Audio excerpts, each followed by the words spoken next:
So I did a review on this Canik TP9 Elite Combat a few weeks ago, and I needed to do a review on the Vortex Viper Red Dot because I love red dots on pistols, and this one performs very good, especially for what it costs.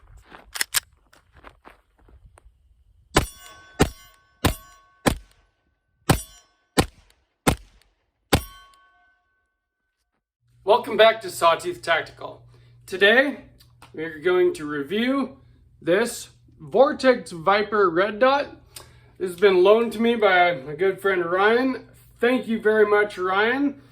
I really do appreciate it. He loaned me this pistol, which we did a review of a couple weeks back. And today, we're doing the Vortex Viper Red Dot.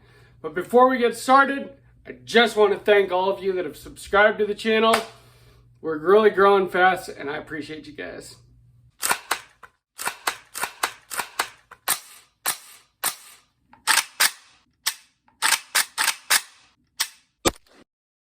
One of the things that I really like about the Vortex Viper is it does have a pretty nice big window, which gives you a nice sight picture.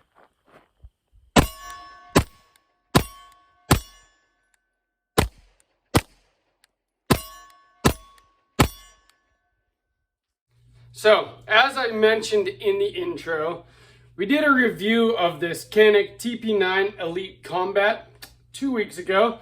And then last week we actually put out a video comparing this pistol to the Glock 19X and the M&P 2.0 in a polymer frame striker fired pistol shootout.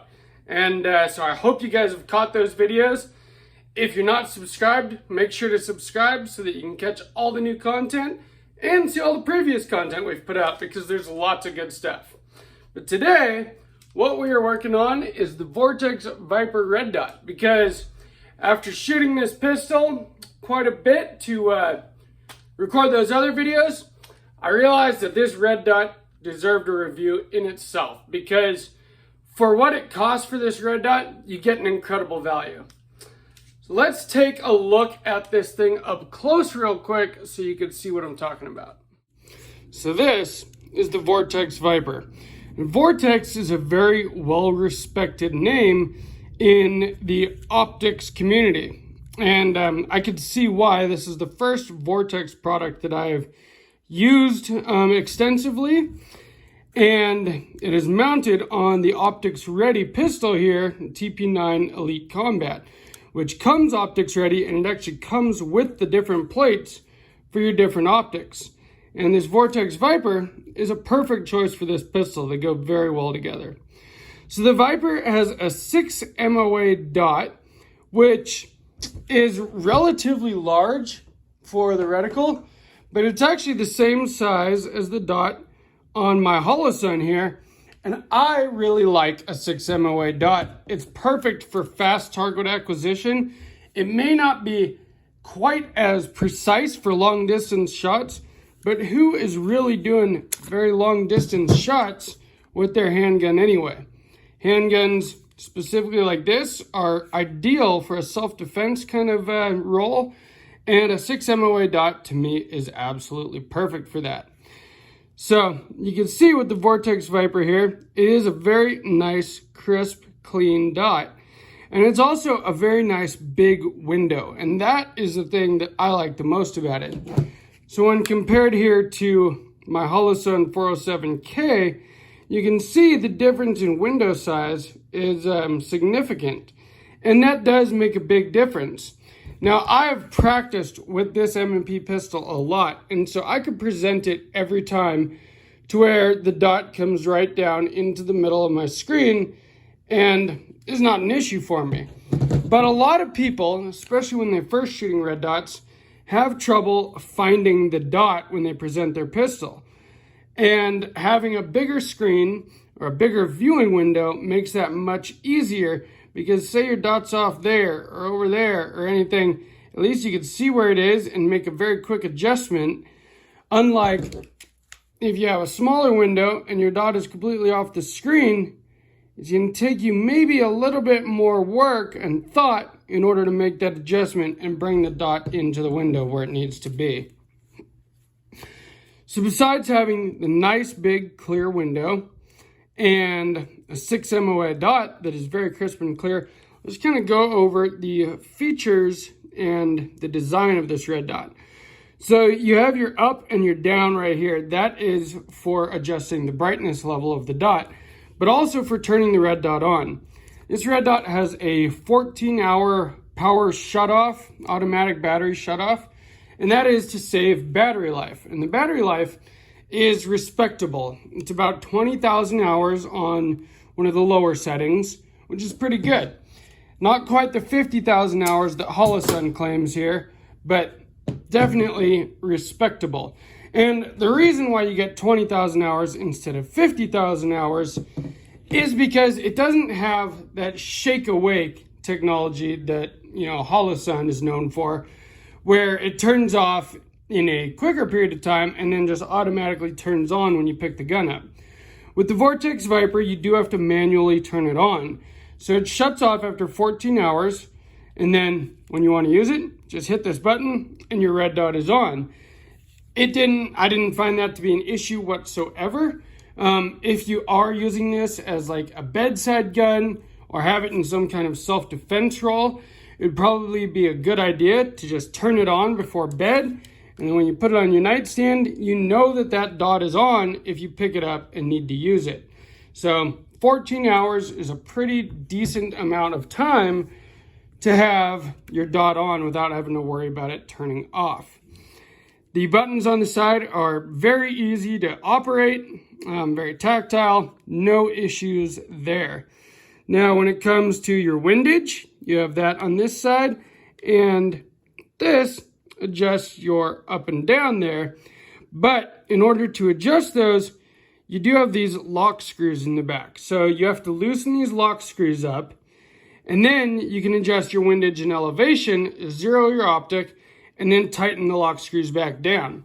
Now, in a configuration such as with this Canik TP9 Elite Combat, that is super easy because we don't have a rear sight blocking that. Now, if you have it mounted on something else and you're running suppressor height sights, like most people do to co-witness with a red dot, that might be an issue for you because with your sight back here blocking that, you're going to have a hard time getting in there with a wrench to loosen those, adjust your zero, and tighten them back up. So just something to think about. There are workarounds to that where you can either knock your rear sight out, adjust your windage and elevation, get your zero perfected, tighten it back up, and put your rear sight back in. Or, your mounting screws, you can put your red dot on, take a couple shots, pull it off, make your adjustments, or whatever. Excuse me. So have your screws loose, make your adjustments, do everything you need until you get your zero perfect. Then pull it off, tighten those screws, tighten it back down. And as long as you have a decent mounting system, you shouldn't have any loss of zero. So not a big deal, just something to be aware of. It does have a reflective coating on the objective lens. Now that is obviously, that's how red dots work. They need to reflect your diode here back at you. But also that coating is what saves your battery life. The clearer your lens is or the less coating you have, generally the less battery life you're going to have because it's not going to be as efficient. So this is a fairly efficient red dot. One thing that I like about it is that it's fairly low profile. A lot of people are running red dots that are very big, especially like the Acro P2 and stuff, the big mailbox on your gun. As much as I'm sure those are fantastic optics, to me it just looks a little ridiculous to have that something that big on your slide. So I like something like this that has a lower profile, much better. And it actually, even with the optics mounting plate here, it sits fairly low to the slide. Now we can compare that to my Holosun here, which I have direct mounted. I had this slide milled for this specific red dot, so I'm not using any mounting plates. And you can see here that when you put the two slides together, they're at about the same height. In fact, the Vortex looks to be slightly lower, and that's with a mounting plate. So that is very nice as far as features go. Compare them up front here. They're a little bit dirty, especially this one. I was running it at the range yesterday, and you can see how close it is to my ejection port there. It does get dirty and needs to be cleaned. But this Vortex Viper, I've been very happy with it. And the price on one of these is not bad. It's a little over $200, which compared to something like a Trijicon RMR, which is closer to $500, I think you really get a lot for what you pay for. The Canik TP9 Elite Combat and the Vortex Viper Red Dot are definitely a good match.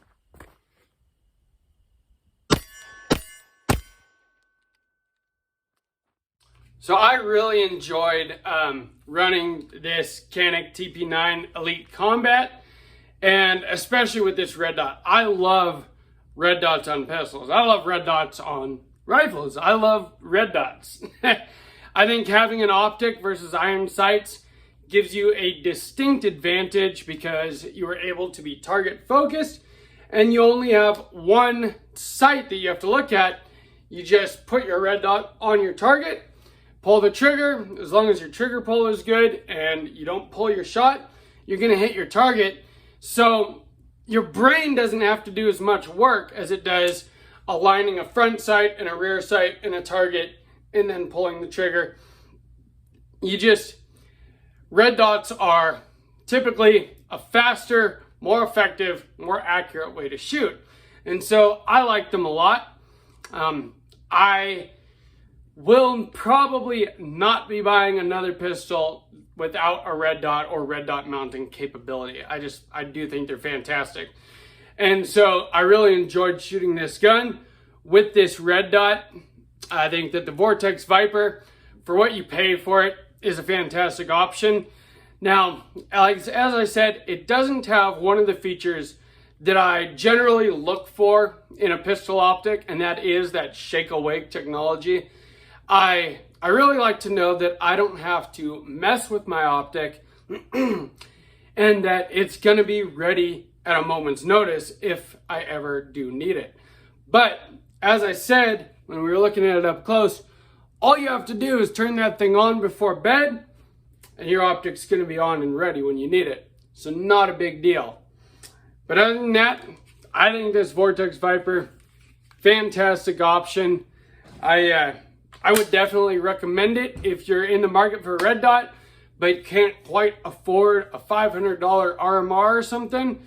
I think going with a Holosun or a Vortex are definitely fantastic options, and I would recommend both of them. Anyway, if you guys enjoyed this video, please like, share it. Please comment, what red dots do you like on your pistols? Have you ran the Vortex Viper or the Venom? Do you prefer a Holosun or an RMR? What do you like? I would love to hear it because I'm always trying to learn more, and I only have experience with the things I have experience with. And so the more help you can give me and the rest of the viewers is awesome and very much appreciated. If you did enjoy this video, please subscribe to the channel. We are getting closer and closer to 1,000 subscribers, and from there, the sky is the limit. So, yeah, please subscribe. And from Sawtooth Tactical, stay strapped or get clapped.